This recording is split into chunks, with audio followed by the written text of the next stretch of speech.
Tonight on Unsolved Mysteries Rewind, two friends get together to discuss episodes of their favorite television show, Unsolved Mysteries.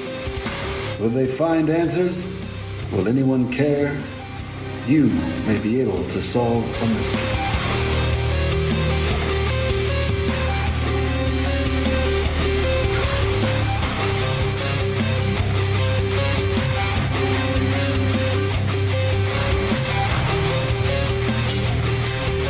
Hello, this is Mark, and you are listening to Unsolved Mysteries Rewind. I have on tonight Laura. How are you, Laura? Pretty good, Mark. How are you going? I'm going well. And Good. we're right off of speaking to your dad about the Snowtown murders and the bodies in the barrels. By this point, by the time this episode is released, we'll have released our fringe episode. We yet to be determined what we're going to call it. Yes, bonus content, something. Bum, ba-da-dum, bum, bum. That's it. Love it. Love it. But today we're discussing another murder. Not from Australia, from the States, from the great state of Texas. And both murders were in Texas, weren't they? Yes, not far from each other. And this is a very popular case. This is called, it's referred to as the two Mary murders. Yes. Two people who look nothing alike, these two women. I wrote that. I do completely agree. The only thing that I can see that's a little bit similar are the eyes and the hair, but, we'll get to that. But I did want to, I want to have an exercise at some point where what you do is you take a piece of paper. I'll even pause the recording when we do this. And I just want you to look at their picture and write like maybe five simple characteristics of each person and see if we can hit, we're probably going to write the same exact thing, I think. So yeah, we'll do that in a little bit. Sounds good. But do you want to start this shindig, this crazy story? Yes. So it is pretty shocking. It's a little bit different. So yes, it is called The Two Mary Murders. That was the official name of the segment. I have the box set that I got in 2006, which has a lot of cases on there. So they all have a name. So this one's The Two Mary Murders. It was featured on Unsolved Mysteries Season 11, Episode 3. It first aired June 17th, 2002. But the crime itself happened in Houston, Texas, October 12th, 2000, and then October 16th, 2000. The victims' names were Mary Lou Henderson Morris and Mary McGinnis Morris. So two Mary Morris who didn't know each other, as far as we know, and had no connection except for the same name. Yeah, and that seems to be the downfall. This is, in my opinion, the reason why they were murdered is primarily because of their names. Yes.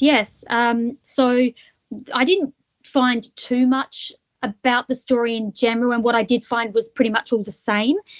But I did kind of go down some rabbit holes and things that I found out some more interesting things on my old favorite sitcoms online, which we'll get to later. But should we follow the notes like a script? Like, what's your opinion on that? Yeah, I'm happy to do that. I mean, right. I like to have things out pretty simply, but I think if we do the background of the victims first, it kind of gives everybody an idea of what the two ladies were like. So if you want to start it with the first Mary Morris, I'll take the second one. Sounds good. So Mary Lou Henderson Morris, she was 48 years old.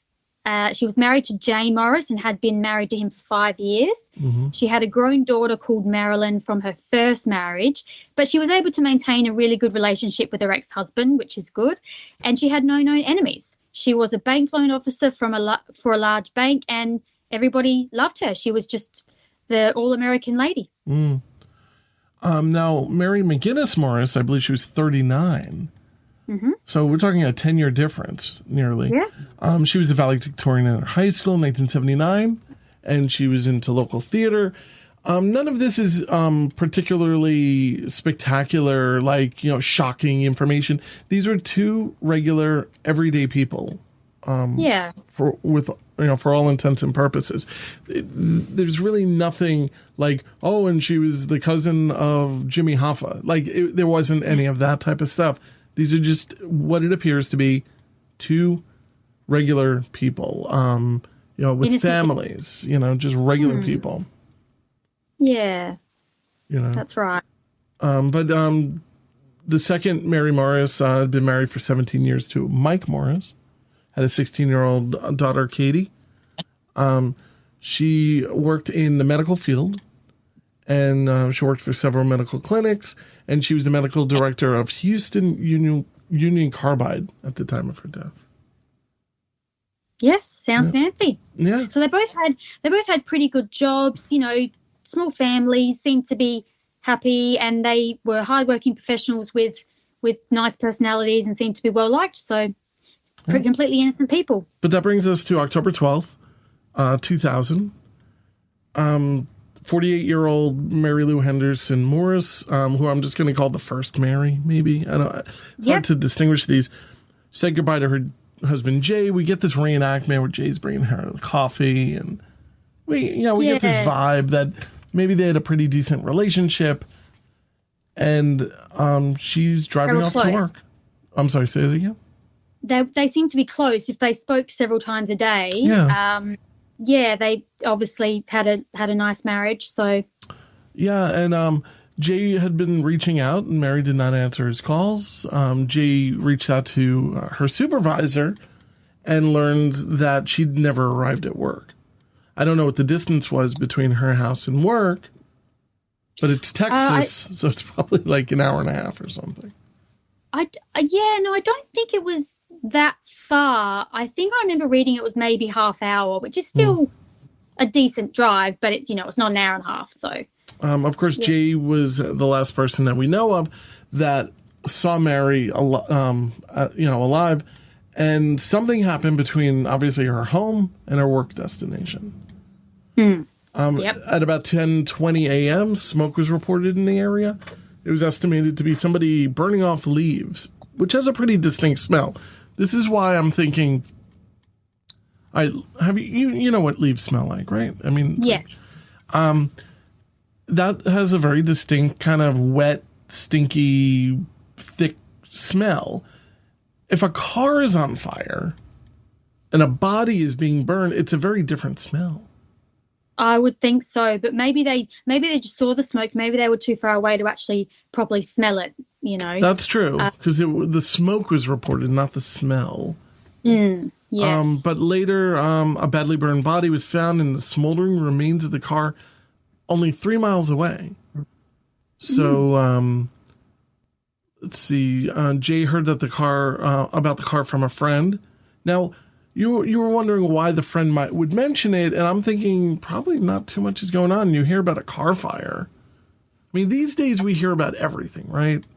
Yes. So you're right. I mean, in a way, it's kind of like maybe he was a firefighter. I don't know. Like he just knocks on the door and goes, "Hey, did you hear about this car fire?" But Jay heard about it, was worried, so he popped into his car with his stepdaughter Marilyn Blalock. And they drove to the scene. Blalock. I'm sorry. Blalock. That's all right. And they drove to the scene, and the police sent them away. Yes. So, sorry, didn't mean to cut you off. But they fine. pronounced it Marilyn Blalock on the segment, so I went with that. So, okay. But yes, Marilyn did say in the segment that she was frustrated that the police turned them away, but at this point they didn't really obviously know that it was anyone they knew. They were hoping that it was, Mary was going to be in contact. And what are the odds there? But I mean, I guess, I don't know, when you're a worrywart, you're following up on every lead. Yes. And the fact that, I probably would put two and two. I would be very worried. I mean, she's missing. Yes. Yep.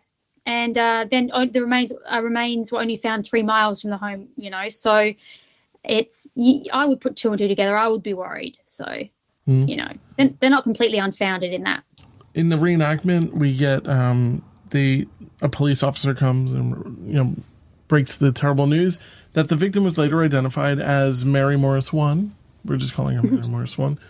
through the dental records. I mean, oh man, whenever I hear that in order to identify the body, it's through dental records, it's just heartbreaking. Must mean it's really bad. Her car was facing the opposite direction to the bank where she worked.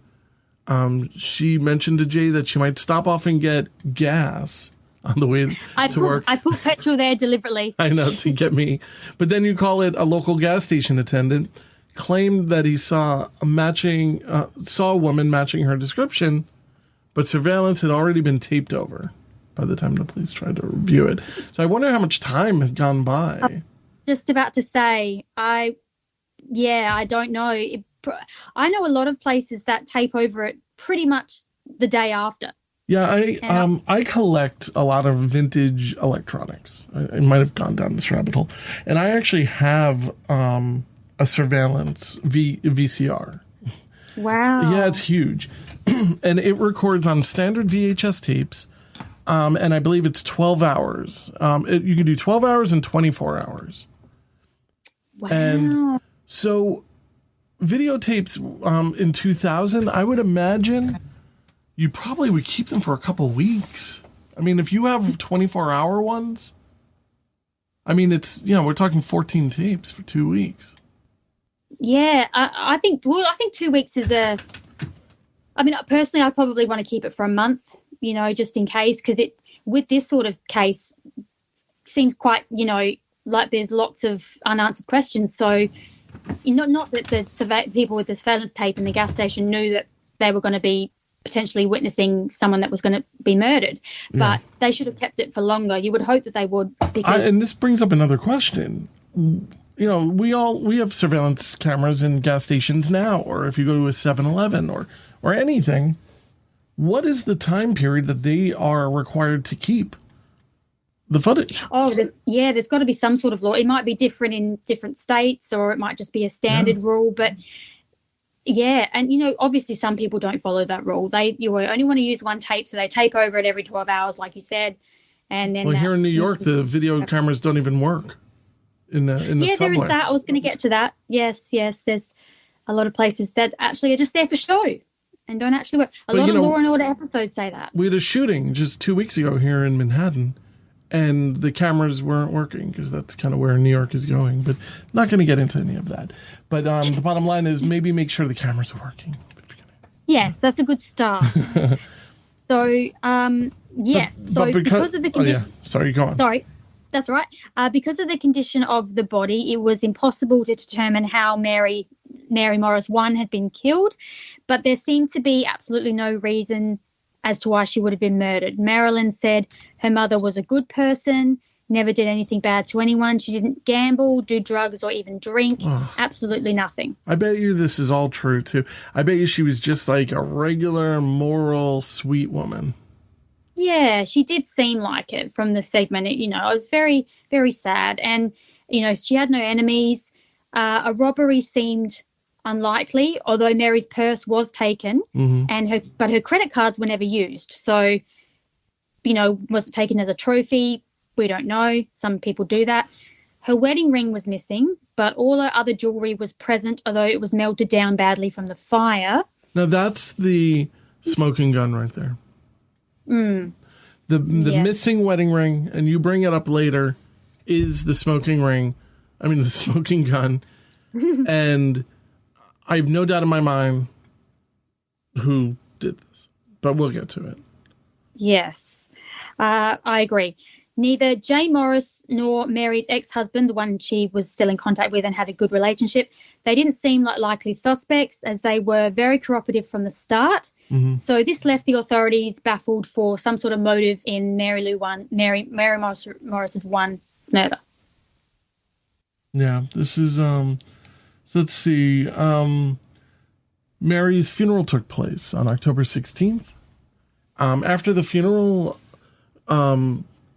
Marilyn Blaylock that's an Australian thing, called the funeral home to ask about potentially getting her mother's melted jewelry back. So I was kind of wondering how this all works. So I guess with all the heat, of course, even gold is going to melt and all these things. Yeah. Do you have to go through the wreckage. Wondering why would they call the funeral home for this? I would imagine the police would have. I don't know. What do you think about that?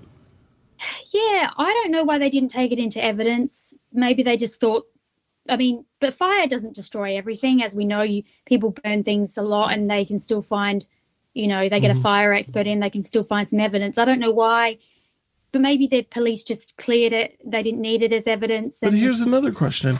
All right, so they're saying that her wedding ring was missing, but the other jewelry had melted. I mean, if it's a gold ring, the heat would have melted it.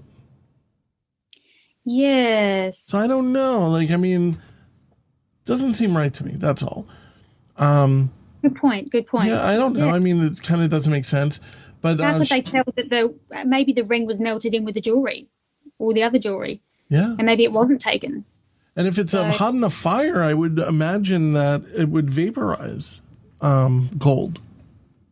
Yeah, eventually, if it was really, really hot, yes. Well, because, for instance, if you've ever seen, like, glass blowers use gold, they heat it and it vaporizes onto the glass and it creates this rainbow effect.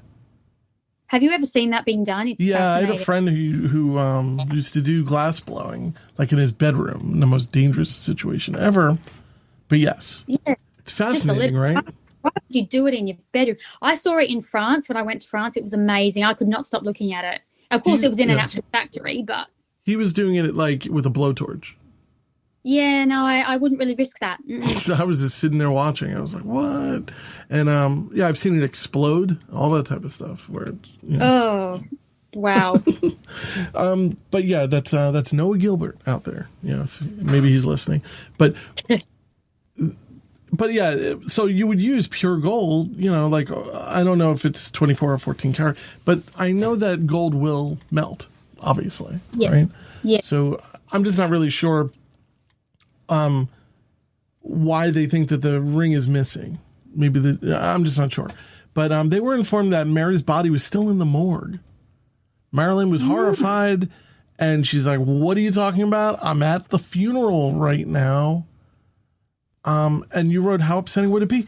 Yeah, that would be incredibly upsetting.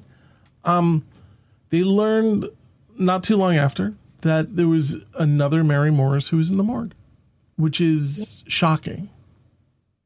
Very, and like you just go, that is not a coincidence. Like, what on earth? Like, that is just raw. And yeah, it would be very upsetting. You'd think, do we just have a funeral for the wrong person?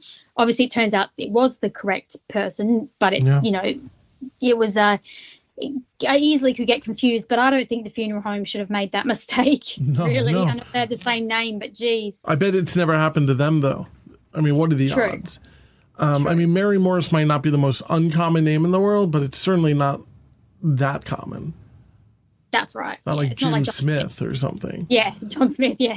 But 4 days after the first Mary's death on October 16th, the body of 39-year-old Mary Morris II was found dead in her car, in the exact same spot, under nearly the same exact circumstances. There's no such thing as coincidences. This is not possible. This, in my opinion, is a red flag. This is a hit. Yeah. That's where the first time I ever watched this segment, I thought, oh, yeah, it's got to be something planned. Yeah. Absolutely. Police began looking into Mary II's life. She was the nurse practitioner, as we mentioned before. And she feared a man that she worked with. Do you want to go into a little bit about Dwayne Young? He seems like a real charmer. Yes. So he was a fellow co-worker. Very, very interesting character, we learn. One evening, Mary went to the office to pick up some papers. She found her office to be in disarray, with picture frames turned over. She also noticed that the man's desk, the co-worker's desk, had the words "death to her" written on a calendar. What is with this guy? So she obviously assumed that it was about her. Even if it wasn't, that's still a pretty weird thing to write on a calendar or anywhere. Yeah, it says so. The next day, management advised Mary to stay home And when Dwayne came into work, he was promptly fired for harassment. Now, this is what I don't get. What did he do? I mean, all right, was there... I mean, all right, he moved the pictures, from what I can tell. So, from what I read before, that was kind of the final straw. I think that there were a lot of things that were working up to... Okay. I think I found out that he had accused Mary of doing something that she didn't do, something about falsifying papers or something, and that was found not to be substantial. He just didn't like her. They just, it could have been for several reasons, but, I think this was kind of the last straw. And he apparently disagreed, and he made a big scene as he was escorted out, which we'll get into, but later on he claimed that he didn't actually make a scene, but we'll get to that. She allegedly told her husband, Mike Morris, that she was very afraid of Dwayne Young, and she wanted a gun for protection. It's Texas, after all, so we have open carry. Yes. And you don't need to go get a pistol permit. You just get the gun. Yeah, again, it's very foreign to me as we... No, I understand. Yeah. But, yes, it is Texas. So after Mike showed Mary how to use the gun, he placed it under her car driver's seat. Which is just kind of crazy. A few weeks later, she met her friend and former worker. We get to meet Lori Gemmell at the clinic. I don't really get much of a vibe from Lori. I don't know. She has funny hair. She doesn't, I don't know. I mean, I think that these people, these are people who never expected to be in front of a camera, right? Yes. So I think a lot of people can look as though they're holding back, but they're just not comfortable. Yeah, I mean, they never expected this to happen to one of their coworkers, and I don't know. Yeah. And it was a pretty extreme way to go as well. The circumstances are very odd. So, I mean, I put this in there. I have read claims that Laurie knew more about what happened to Mary, but I don't know how true that is. You could point your finger at anybody and say they know more. But Laurie said she acted fine and claimed that she was going to stay a few more hours at the clinic, and then she was going to run a few errands, go home, and make dinner. Basic, Mary, Later that afternoon, she made an alarming phone call to Lori. She said that she had seen somebody in the drugstore that gave her the creeps. I don't know why that would warrant an alarming phone call, personally. I don't know if it was so much the fact that someone had given her the creeps. It was the fact that she recognized the man. Mm-hmm. She mentioned to Lori that she thought she recognized the man, and he maybe had met him through Dwayne Young, so one of Dwayne Young's friends. I mean, people who are creepy every day. Yeah, true. I mean, maybe she just got such a weird feeling and she thought something's not right. Maybe he kept staring at her. Maybe he was following her. Which is probably going to end up being true, right? Because this is probably the murderer. Yeah, it seems very much like it. I mean, Mary. So Mary obviously felt threatened enough to call someone. Maybe she wanted to have Laurie on the phone in case something did happen as well. But anyway, Mary ended up ending the call, saying she was quickly going to return to work, sign off of her computer, and head home. So, but unfortunately, she never made it, because 12 minutes later, she made a frantic 911 call. During the call, she was apparently what sounded like she was abducted and attacked by an assailant. The contents of the tape in question have never been released because in the segment they apparently claimed it's an incredibly disturbing and chilling call, and anyone who's ever heard that tape has had their blood chilled listening to it. So it's probably, like you said, it's probably a recording of her being abducted. Oh, so frightening. I mean, I hate to be the person who wants to hear the tape, but I would like to know what's on that tape. I would as well. Because I believe they even said that it is the entire abduction and you hear what's going on. But they never release any of the information. But, I don't think we'll ever hear it. I wonder how long it went for. Yeah, I mean, it could have gone for 20 minutes for all we know. Yeah, or it could have been 20 seconds.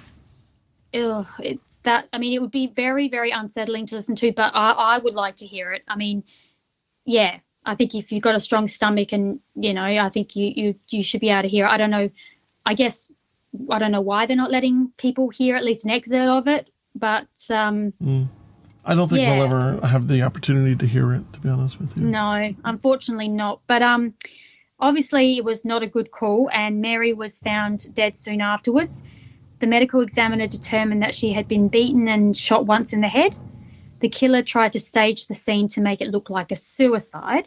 So meaning the gun was left at the scene, and it was the gun that was registered to Mary's husband, Mike, the one that he had placed under the car seat. Do you think she tried to get the gun? Probably. I have this hope that she would have at least tried to kill this guy. Yeah, I hope she was able to fight back at least a little bit. I hope she injured him in some way. Unfortunately, it wasn't good enough. But, yeah, maybe she got a punch in or something. But it would have been just so scary and so, yeah, not nice. But what's interesting, just as with Mary Morris 1's case, Mary Morris 2, her wedding ring was also missing. So there's one thing that's linked there. Investigators found blood on the passenger door, which was left open, and the keys were outside the car. Mary had torn clothing, bruise marks on her wrists, and there was evidence that she had actually been gagged. So the suicide theory was pretty much debunked straight away, which I think is good, because you see a lot of cases, even in Unsolved Mysteries, there's been a few cases where, someone's been found dead from one gunshot, and there's so much evidence to prove it's not a suicide, but they just say, oh, it's a suicide. He was depressed or she was depressed. It's a suicide. And the family goes, well, no, because this, and this, and I'm glad they ruled that out, because there was a lot of evidence that showed that someone else was there. So on paper, though, first person that we look at is Dwayne Young, right? The former coworker. He was hired as a temp nurse, but often questioned Mary's authority and would complain about her to other workers. So this is where it's kind of interesting is, so there were death threats from him, apparently. I mean, were there death threats outside of what he wrote on his calendar? I wonder. I don't know. I couldn't find any other evidence of that, but maybe he did say to other people, said, I'd like to hurt her, or... I'd like to know why, just like you would like to know why they had this rivalry. Animosity. Yeah, they seem to hate each other. Yeah, I mean, I think it was more from his side. I think Mary was just trying to, do her job. I don't think that... I mean, obviously she had the right to defend herself when he accused her of, I think it was faking a lab report. I think I put down here, Dwayne Young himself claimed on Sitcoms Online he suspects he was fired because he made an allegation against Mary about a fake lab report. Now, obviously Mary would have said, well, no, I know how to do my job, and why would I fake a lab report? So she might have been a bit upset about that, but I don't understand why he would dislike her so much. It could be as simple as jealousy over her seniority over him. That she was a woman. Some people are like that, or maybe it was just a clash of personalities.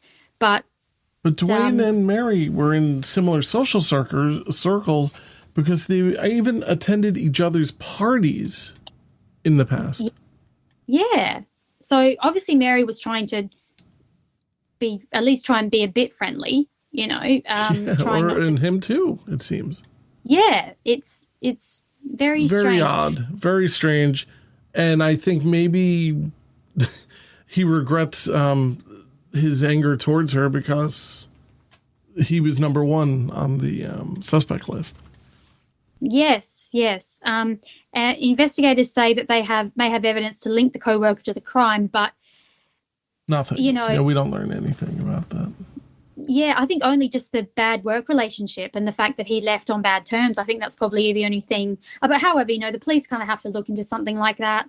No matter how frivolous it is, they kind of that's their job. But now we get to the person who actually did it. I mean, well, maybe.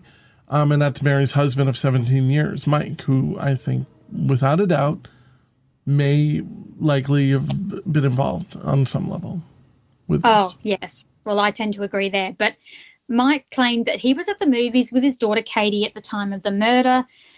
But I'm just going to say that not many 16-year-old girls would want to go to the movies with their much older brother. It's not seen as cool enough, just saying. But, I mean, I think I went to the movies with my dad when I was 16, but I wasn't what you call You're not cool. I wasn't cool. I think that it happens probably more than you think, but at the same time, it's probably wouldn't be their first choice. Yeah, if she'd rather go to the mall and a movie with her friends, I'm sure she would have rather have done that. But, maybe they were at the movies. We don't know. But this brings us to the polygraph test, which neither one of us give any credence to. It's garbage. Nope. It's trash. I don't even. It's like voodoo. Yes. It's wishful thinking. So Mike refused to take a polygraph test, and he would not let his daughter be interviewed by police. I guess he had that right because she was 16. So well, her mother was just killed. Yeah, exactly. Why would she not want to? On one hand, I think these are fine. Like, I wouldn't. Would you take a polygraph test? Yeah, you would?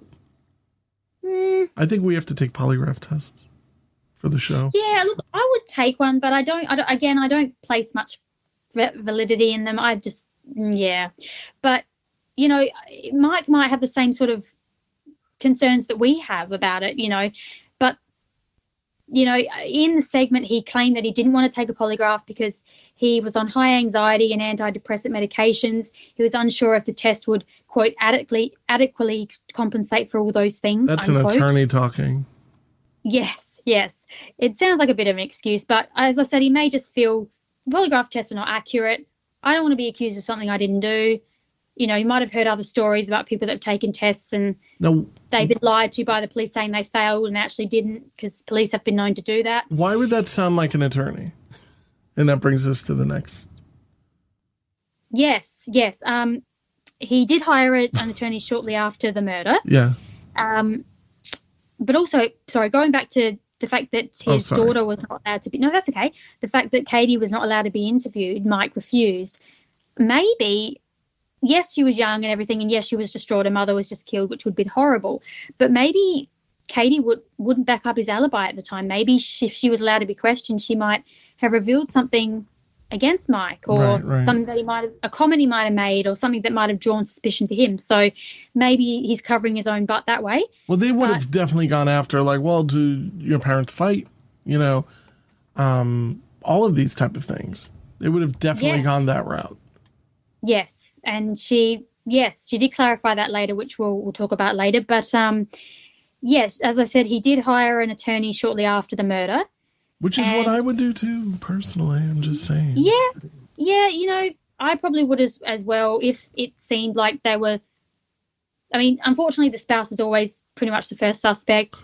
It's a common thing. You watch all these true crime things, right, where they're interrogating a suspect, and I'm like, I would have had an attorney by now. Like, first thing I would say, I want my attorney. Yeah.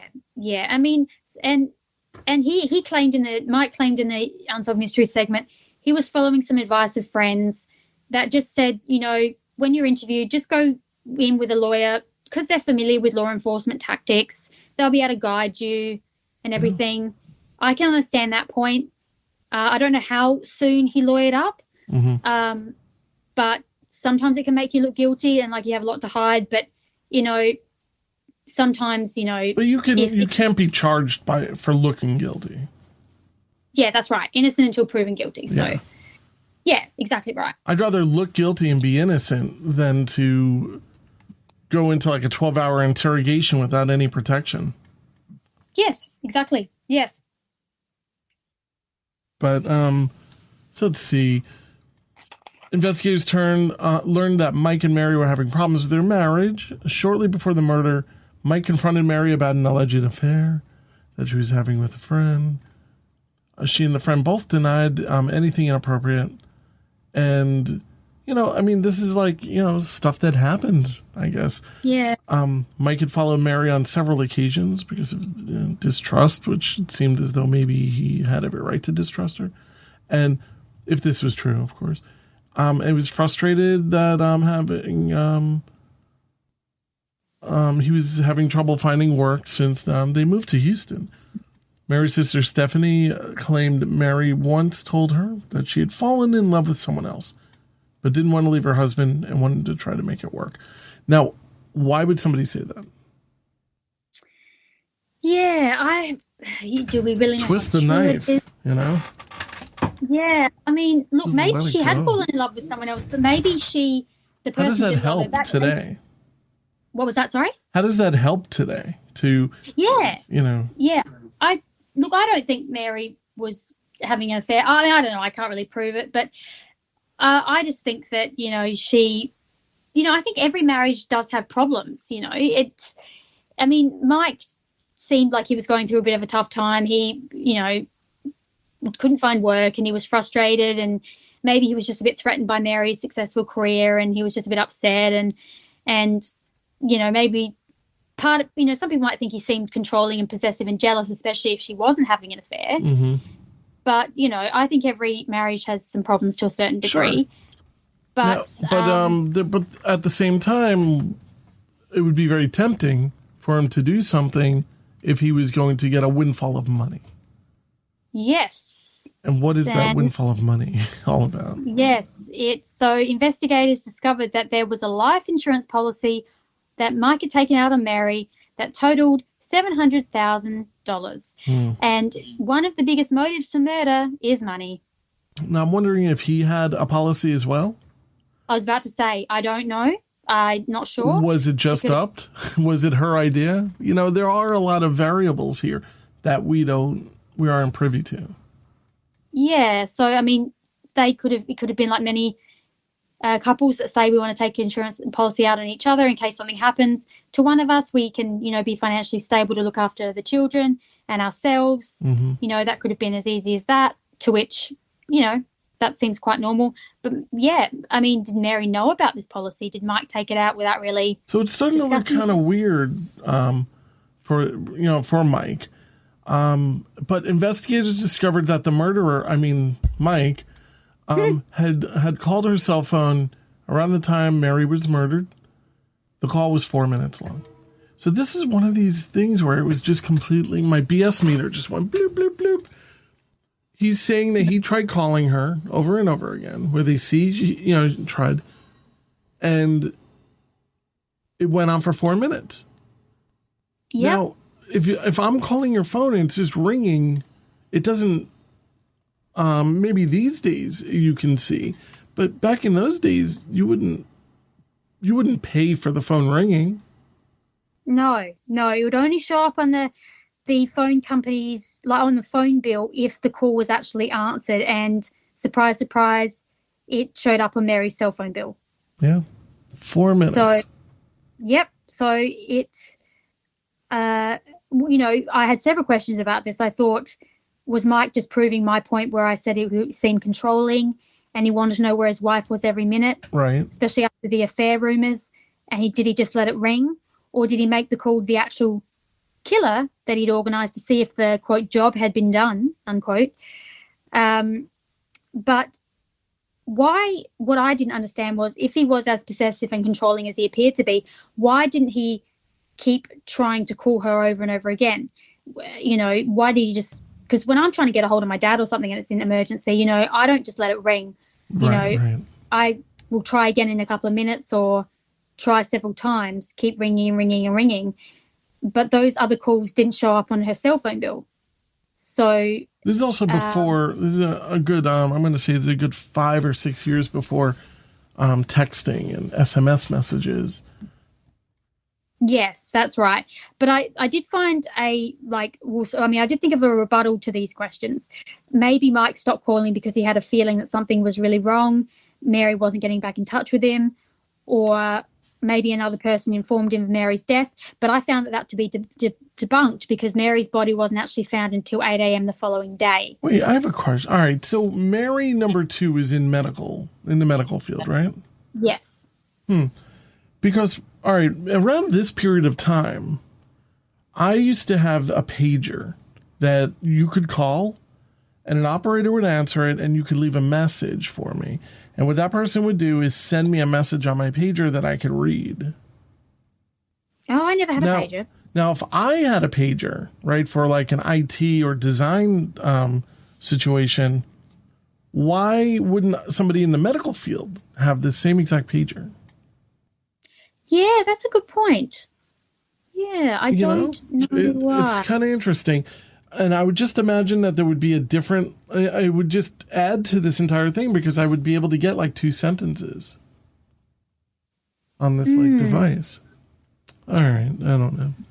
That's a very good thought. I mean, maybe her role didn't really require a pager, but it seemed like a pretty important role. It seemed like it might have. I mean, she was giving people shots and stuff. I don't know. Yeah, exactly. Yeah. So, yeah, interesting. It's more important than what I was doing. Certainly. But I guess it's all a matter of, what access they had and budget and all that kind of stuff. But, just having a cell phone, I guess, was kind of pricey even back then. I got my first cell phone in 1999. I got my first one in 2004. Oh, do you still have the same phone number? Yes. Yeah, me too. Me too. So holy cow. Way I was going to change that because, it took me years to blimmin' remember it. So what was it, 18 years that you've had the same phone number? Yeah. Yeah, I've had mine for 23 years. Wow. I was going to Woodstock 99, like the big festival. And you went to that? Yeah, with my now wife. And we... I wanted a cell phone because I'm like, I want to be able to not get lost. And it was good that I had it because that was like a complete riot. It was like yes, crazy. I know. I heard. It was fun. Yeah. Yeah. The car was on fire, almost landing on me. Hey. I was 10. I was sunburned. That's what I was. You were 10. I was sunburned. Oh, ouch. And hungry because they ran out of food. But that's all. Maybe we should cover the crimes of Woodstock 99 one day. There's really no... Yeah, there are crimes, but I mean, nothing that... I don't think anything that would fall into this realm. So let's see. Now, I want to know, could you... I was going to pause the thing and have you write down the basic elements. Like, just write down maybe 5 or 6 simple things that you would say identify Mary 1 and Mary 2 that are similar, and see if we are writing the same exact thing. Are you willing to? All right, so I'm going to pause it right now. And we're back. That was fun. So, do you want to read your list first? Of the identifiable marks of the 2 Marys. Yes. So they both had brown hair, or looked like it. I got that one. Yep. It's like bingo. Yep, bingo. They both have shortish hair. Yeah, I said poofy hair. Poofy. It's a similar kind of cut, Yeah, yes, that's true. They're both Caucasian. Yep, I got that. White. Yep, they're both female. I didn't write down female for some reason. And they both have like what looks to be similar eyes, which possibly are brown. Yeah, I wrote down brown eyes, but I also write that they appear to have like being similar weight and maybe even similar height. Yeah, it is hard to tell from the photo because it looks like the first Mary Morris is standing in the photo and the second one is sitting. But they do look like they're the same kind of build, I guess. Yes, like, medium. Well, I would say like normal, average size. Like normal, average. Normal. Yeah. Yeah. Yeah.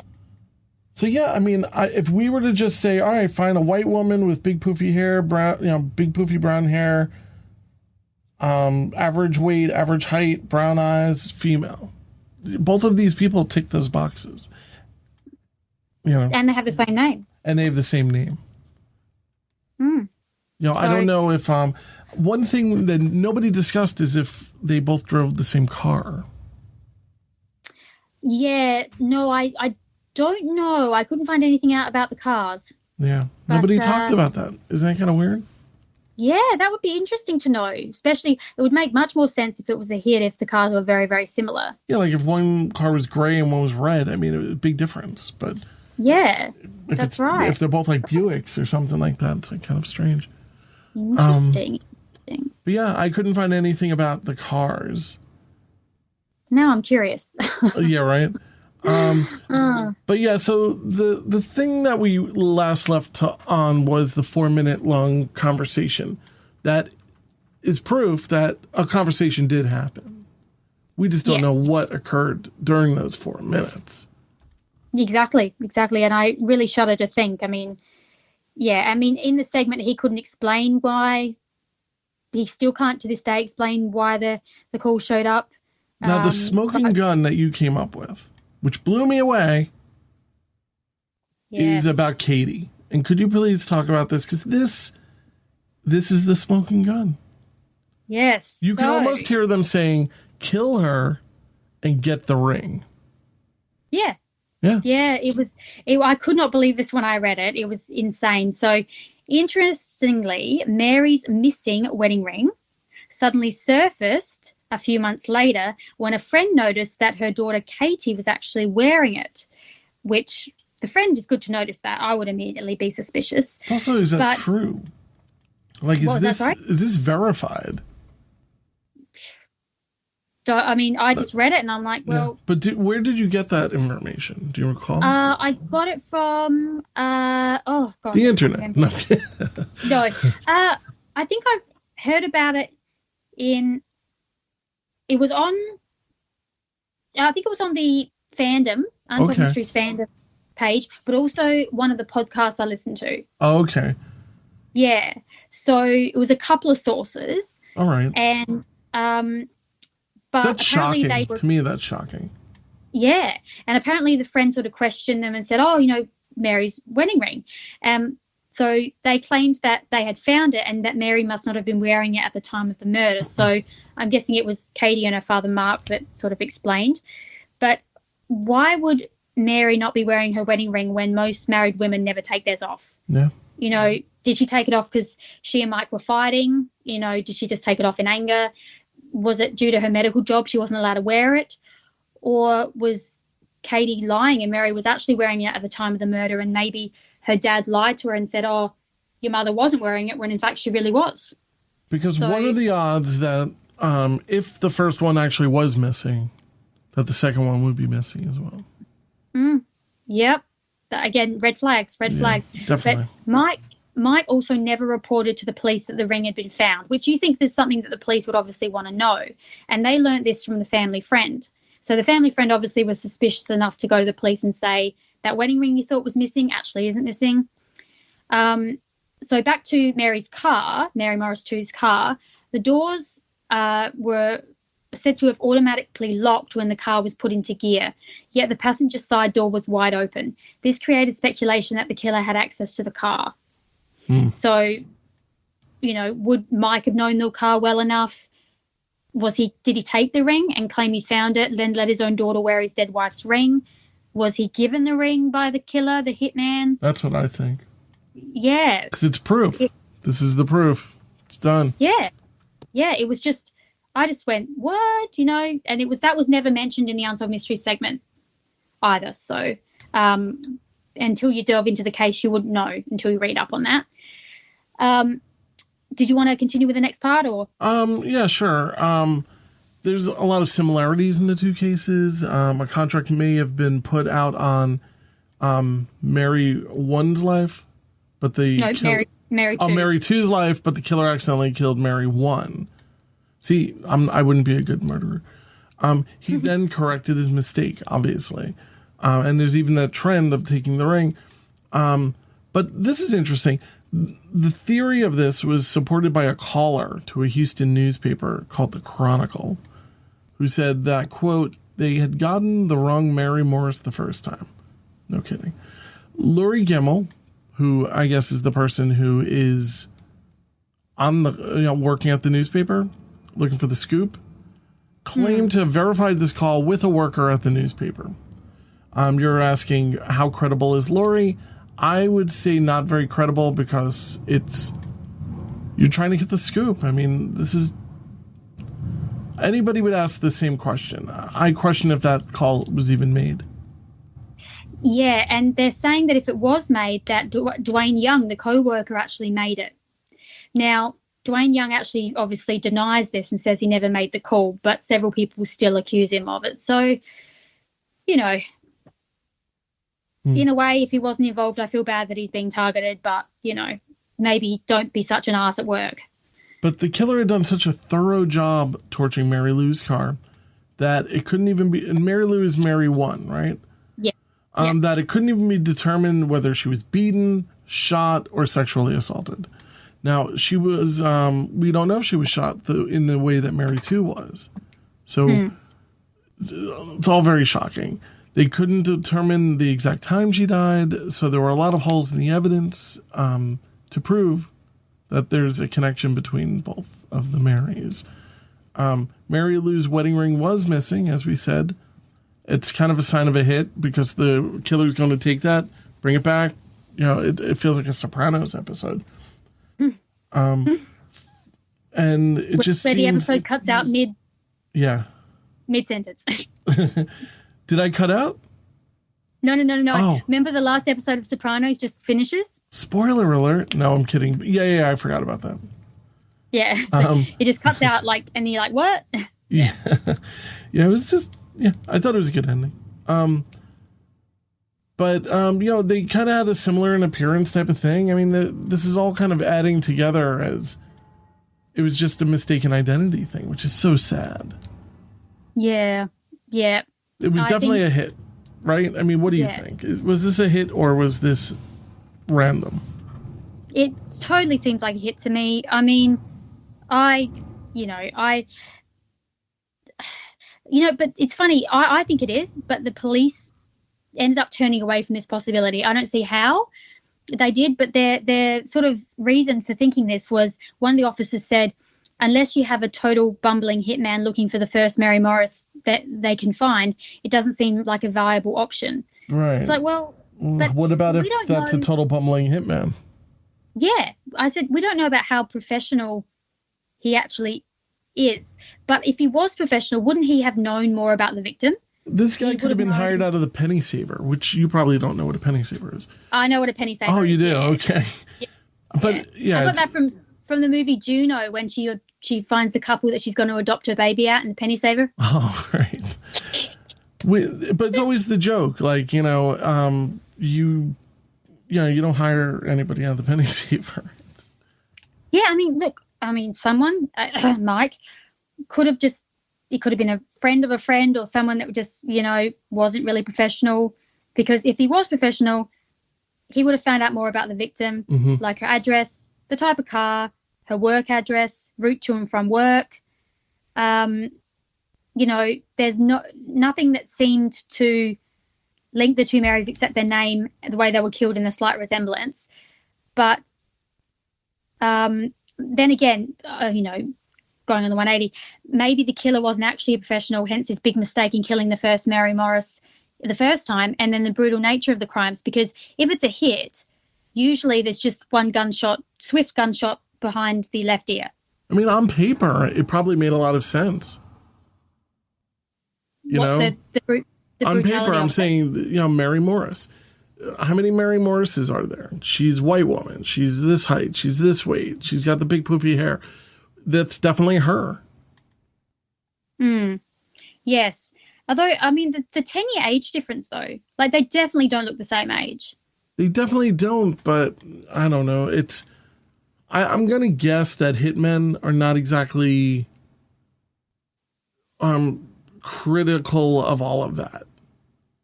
Yeah. They're almost like, all right, 40, 50 years old, whatever. Yeah, close enough. Yeah.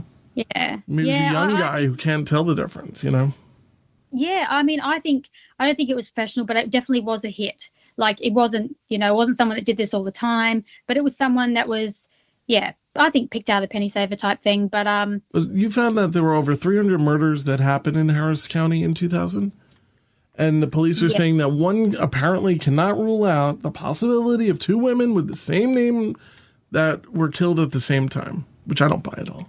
I just don't buy it. It's too impossible. Neither do I. It's too much of a coincidence. That's just, yeah. And obviously the victims' families are certain that the case is not coincidental at all, which we agree with. There's got to be some connection. It's just too far-fetched for them to be not related.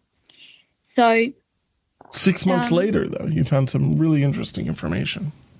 Yes. Her husband, Jay, so Mary Morris One's husband, Jay, received $2,000 in bills for his wife's phone card. So detectives were obviously intrigued. Which I don't know what that is. Like, I don't really understand what a phone card is. Like, maybe it's just meaning the phone bill. Maybe. Yeah, like maybe like a SIM card or something. I don't know. But I'm sorry. Go on. I'm sorry. No, that's all right. So detectives were intrigued and they traced the calls to a 16-year-old Galveston girl in March 2001. She told detectives she actually found the purse that was missing with the card and other belongings a month earlier, sitting in the parking lot of the Galveston convenience store. So Galveston is about 51 miles away from Houston. So you wonder how did the purse get so far away? Could it just be a throwaway purse by the contract killer to throw the police off? Because the credit cards were never used. However, what's interesting is that Mary Lou's family didn't recognize the purse as belonging to her. But then, it's kind of strange that they didn't recognize it. But then again, me personally, I don't take too much notice of the handbags that one of my family members has. So, maybe it was one that was a brand new handbag or, I think it's interesting that the police didn't investigate if any other cards were being used. Well, apparently they never were. But, it's 6 months after the killing they are. Only the phone card was used, not the credit cards. But I'm just thinking a phone card would be. I'm just not really sure what a phone card is in reference to. I don't even know if they had SIM cards back in 2000. What is a phone card? I think a phone card is something you put money on and you dial it and you make a call through it like a VPN. At least back in those days. Yes, here we go. A prepaid card which allows the user to make phone calls up to a specified number of units using... Yeah, so basically right. So it's almost like, were there credit cards missing and this person added $2,000 to a phone card? I'm just not really... That makes no sense to me. Yeah, I don't know. It's very... Yeah. Not sure. No, that's interesting. But... Another thing that I found out, which I found was very, very interesting as well, was around the same time, poor Jay, he's gone through a lot, received 3 phone calls to his unlisted number from someone asking for Mary, so Mary Morris 1. Jay didn't inform the man that Mary was deceased, but the third time that the man called, Jay gave him the number of the police detective who was working on the case and said to the man, you could reach Mary at that number. The man sort of laughed and said, oh, yeah, sure, and then hung up and never called back. The call was traced to an apartment in Baytown, but the lead went no further. The caller remains unidentified and it is unknown if they are actually connected to the case at all. So they know where it came from, but they don't know who made the call? Yeah. It's like, it just seems they're like, oh, that's just a false lead. It's a prank, it's just a joke. Seems like the police are dropping the ball on this one. Yes, I agree. I mean, how could you not know, like in an apartment in Baytown, so obviously someone's living in that apartment. Somebody made the call there. So they're just like, oh, there's the apartment. Oh, yeah, dead end. No. So, seriously? Mike Morris eventually moved back to West Virginia with his daughter Katie and somehow sleeps at night, I guess. Yeah. Is he still around? Do you know if he's still alive? Yeah, he's still around. One thing that really annoyed me, and it made me just go, what on earth did I just hear him say? On the Unsolved Mysteries segment, he claims he had nothing to do with the arrangement of Mary's murder. Yeah, this is a really, really interesting thing, because words matter, right? Yeah.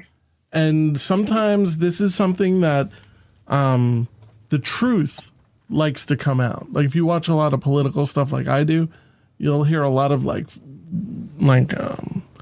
little errors, like they're about to say something, then they change their mind, they go a different way. The truth naturally wants to come out of us. We want to tell the truth as humans. So I'm sorry if you can go on with the. Yeah, absolutely. I agree. I mean, I just did a double take when I heard it, though. I said, did he just implicate himself? Mm-hmm. How did he know her murder was arranged?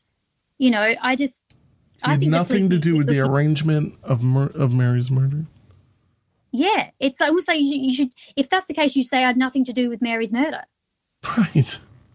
You don't say with the arrangement of Mary's murder. Like that was just. It's almost like the Snowtown people going, I have no idea how that person was gutted and dismembered and ended up in an acid-filled barrel. I don't know how they ended up in Snowtown Bank. What are you talking about? Mm-hmm. You know, like what? That's just ridiculous. But so the case received national news, which is kind of like news coverage, which is good. Obviously on Unsolved Mysteries, America's Most Wanted, Good Morning America, and the Montel Williams Show. Now, Mary McGinnis's sister, so the second Mary Morris, her sister Stephanie, and Mary Morris One's daughter, Marilyn Blaylock, have since become quite good friends. Which is nice, you know. Yeah, they sort of, you know, became friends and shared in their mutual grief over the similarities of the murders, losing a loved one. Marilyn even moved herself and her 3 children to live closer to Stephanie. So, which is quite nice. But so it brings us to a bit of a rabbit hole that I found. Well, not really a rabbit hole, but I found it on sitcoms online. It's always where it's like the bottom of, I don't even know what to call sitcoms online. It's basically where everybody kind of shows up to scream at each other. Yeah, and one user named Koala has a lot to say, or had a lot to say a few years ago. Now, this user named Koala is apparently Mary's co-worker, Dwayne Young. Right. So Dwayne always denied any responsibility in Mary's murder, not the arrangement of Mary's murder, just Mary's murder, including the call that claimed that the first Mary was killed accidentally. So, like I said, he did deny that. He makes a lot of interesting statements online and claims that the police put an order in place that stopped him from talking to the media. And he was annoyed that Unsolved Mysteries didn't contact him for his input into this segment either. And the police sort of played with him a little bit. They apparently told him he failed polygraph tests but refused to show him the results. Which is another reason why I would never take a polygraph test. Like, what? Yeah, exactly. I don't want to be lied to. I mean, you answer all of them and you fail one and it's like, what? But he seems to agree with us about the validity of polygraph tests and the fact they don't stand up in court. Other posters question why Dwayne was being so active online, trying to prove his innocence, as it looks more and more like he's trying to sway suspicion away from himself. But nobody's this is not an active investigation, even probably several years ago. Do you think? No, I don't think it's still active. I think, if police weren't looking really into the other leaks back then, they're not doing it now. Do you recall how old these posts are? I think it was 2005. Okay, so it's not, it's only 5 years later. Yeah. So things still would have been pretty hot. But like I said, the police, I think they didn't look into things that they should have looked into, But you think Dwayne Young is still around? Yeah, I think he still is. And I've read a lot of what he's written. I tend to believe that he really didn't have anything to do with Mary's murder. Yeah, me either. I still think it's Mike Morris. Some of the stuff Dwayne Young says as Koala, it's a bit, he does go on and on a lot, but if you want to prove your innocence, some people just really want to get it out there. Mm-hmm. But in response to this, Laurie Gemmell, Mary's daughter Katie, and her sister Stephanie have had heated exchanges with him online, and that was around 2005. Stephanie replied to him and obviously believes he's somehow involved. She said, quote, "I see your true colours, Dwayne. Guess that's why Mary was so afraid of you. She knew your past and saw you for what you were worth." Weird. Definitely weird. Yes, and she also claims that, again, he is, in fact, the one that called the Chronicle with the mishit theory and states he has caused their family a lot of grief and that he just needs to leave Mary and her family alone. That's crazy. So Katie replied, stating that, yes, her friends had problems, but were working through it. Parent. Oh, parent. Wait, what did I say? I'm sorry. Katie. You said friends. Oh, did I say friends? I'm sorry. Yes. Katie, well, they were friends. That they were working through them and her father is innocent. She maintains he indeed was at the movies with her when her mother was killed and the life insurance policy wasn't paid to them and won't be until the case is solved, which I think is not true. You think it's not true? No, I mean, they have to at some point pay out, don't they? I mean, you can't just have it in limbo. Oh, I don't know. If that's the case, then the case would have to be considered. Here's the thing. If the case is closed, I would imagine a decision would need to be made. Yeah, so it's a closed case, unless it's an active case. Look, I think obviously the case is still unsolved, which is a shame. But in 2005, I imagine that it was open. Yes, in 2005 it would still be open. So yeah, I think obviously any new leads at the police would welcome them and maybe reopen things and look again. But it was interesting to get Katie's point of view. But Mike Morris is her only living parent now. If they're a close relationship, chances are she's going to back him. Mm-hmm. I mean, he might be lying to her. He might say he had nothing to do with it, but he did. And she's just like, okay, I believe you, Dad, no problems. And here's her ring. Here's the ring. I still think Mike Morris knows more than he's telling. That's my opinion. Yeah, I don't know if he's the person who killed. Of course, we're kind of, joking around about that. But it's very possible that he knows more than what he's saying. Yeah, I think he does. Like you said, he may not be completely involved, but he knows more. And apparently, one thing I didn't mention in here, but I did remember just now, Dwayne Young actually tried to contact Mike Morris, and Katie answered the phone and said, my father doesn't want to speak to you, leave us alone. So obviously Dwayne is kind of pushing some buttons with people. He wants people to know he's innocent, and he's just bugging everybody. But, I even heard one rumor that it was a possibility that Dwayne Young and Mike Morris were involved together but I doubt that. Yeah, I don't see that so much, but I can see Dwayne and Mary maybe at some point. Dwayne and Mary what? Getting together, hooking up. Really? Yeah, you didn't see that? That's what I kind of saw this as.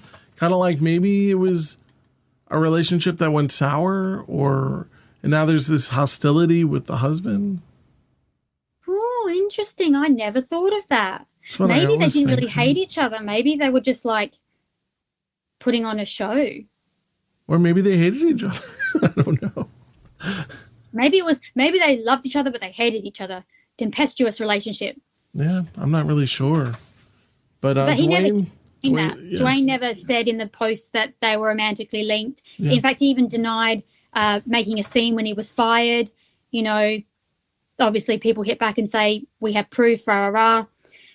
So, yes. Dwayne, if you're listening, reach out to us. Yeah, reach out. Yeah, koala. But unfortunately, the case does remain unsolved. Yeah. And, it's just so sad what happened to both Marys. They seem like such lovely people, and they just didn't deserve what happened to them. And 2 families destroyed and people under clouds of suspicion, and just really sad. And that ring on Katie's finger. Yeah, that damn ring. That's the smoking gun. Telling you. But Laura, as always, thank you so much for doing this episode. I do appreciate it. And I look forward to doing another one very soon. Yes, me too. So, pleasure to be a part of it. And here's to more cases in the future. Yeah, if you want to reach out to Laura, you can find her at laura@stillunsolved.com or me at Mark, M-A-R-K, at stillunsolved.com. Tonight we have been confronted with an entire catalog of unexplained and unsolved events. Tune in next time as Unsolved Mysteries Rewind discusses another collection of unsolved mysteries. Until then, we can only look and wonder.